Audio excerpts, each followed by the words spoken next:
Hey there! In this lesson we are going to learn about Shakespeare and his types of drama. First we need to just do a quick review on basic plot structure. Basic plot structure kind of looks like a mountain generally here when you put a story down visually like this. First you start out with the exposition, character and setting. As you can see here, we're learning about Cinderella. In the exposition, we learn about her as a character and that her setting is with her stepsisters and life is pretty tough. The rising action is when the story starts to get good here. It is where we learn about the conflict, the main issue at bay. Simple stories usually only have one conflict. Here, it's Cinderella and she doesn't get what she wants because of her horrible family. A complication is when we keep being propelled towards the climax here. She gets her dress from her fairy godmother.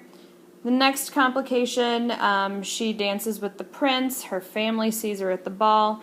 Another complication, she loses her shoe, oh no, and she has to run away from her true love. Then we get to the climax here. The climax is not necessarily, you want to think, the most exciting part. It's where you can see your action takes a turn. This whole entire time our action is kept going up and up and up and up and up, and finally our action takes a turn. This is like the center here of that action, where she gets the shoe on her foot. Then we go to falling action, where things start moving towards a solution with our conflict. So we have our falling action, Cinderella and the prince find each other, and our resolution, they live happily ever after. Now, just because Cinderella ends happily ever after and was in that nice little mountain form doesn't mean that everything else is. In this lesson, we're going to be working on plot structure for Shakespeare and Shakespearean drama. Now, first, we're going to look at comedies. You can look at comedies if you see it's a mountain here as well, but compared to our Cinderella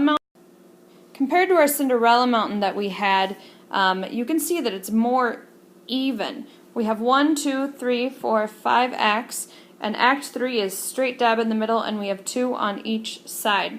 We have the exposition, rising action, climax, falling action, and resolution. And you can see in comedy, we have chaos, the chaos gets worse, lots of chaos, chaos is getting better, everything is stable here at the end. A comedy usually ends happily with everyone being great.